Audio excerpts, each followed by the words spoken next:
If people have persistent reflux disease and they develop Barrett's esophagus, now Barrett's esophagus can only be diagnosed by endoscopy.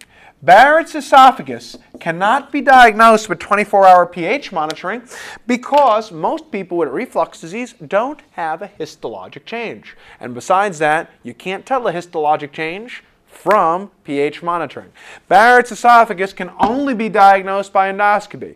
Barium studies cannot tell you that you have a histologic change. Barrett's esophagus is adenocolumnar epithelium with a chance of developing adenocarcinoma of the distal esophagus. And you can't tell a histologic change from a radiologic test.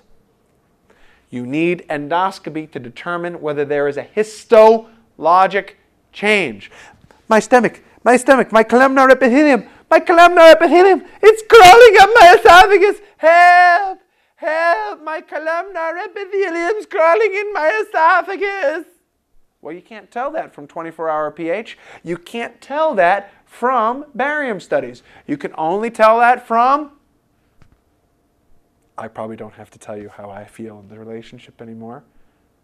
I'm sure that you know.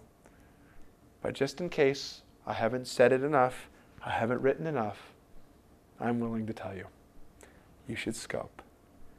Even though I've told you, it's like saying I love you. I've told you so many times, scope, scope.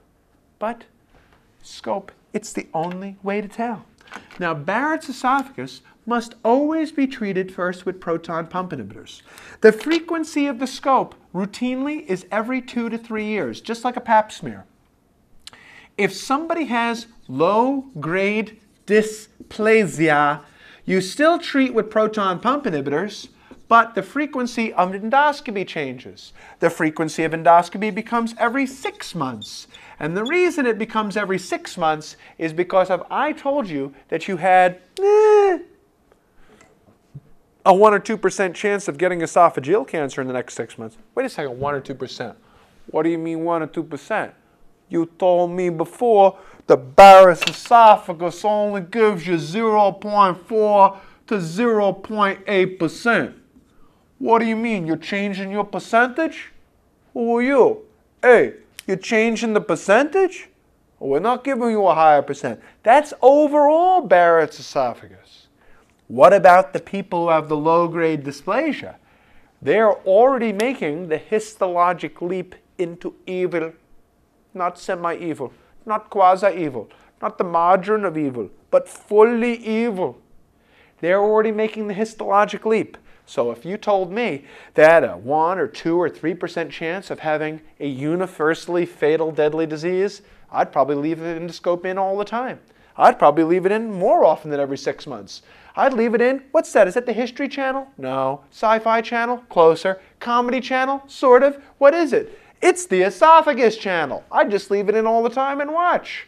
The standard of care is every 6 months. Why? Because these people are about to develop high-grade dysplasia. And what happens with high-grade dysplasia? Well, next up, ding, ding, ding, ding, ding, ding, ding, ding, esophageal cancer in death. These people have to be resected, which is a $5 word for cut your esophagus out. So therefore, overall, the chance of developing cancer with Barrett's esophagus is 0.4 to 0.8%. However, once you develop low-grade dysplasia, it's much more greatly accelerated, so scope more often. And if it doesn't regress as cervical dysplasia regresses, if it doesn't regress, if that doesn't regress, then what you have to do, if it doesn't regress, if it doesn't go back to just the Barrett's esophagus, if it goes on to high-grade dysplasia, then you have to do a distal esophagectomy. And that's the Barrett's esophagus. Long-standing reflux symptoms, scope. Weight loss, anemia, guaiac-positive stools. Weight loss, anemia, guaiac-positive stools. Scope. Scope. What tells you to go scope for that Barrett's? Long-standing reflux symptoms. Reflux for a long time. Weight loss, dysphagia. Oh, have we heard these? I find them alarming. Oh my God, I've got weight loss. I've got dysphagia. I've got anemia. Time to scope. That's what tells you to do the endoscopy, to go looking for the Barrett's.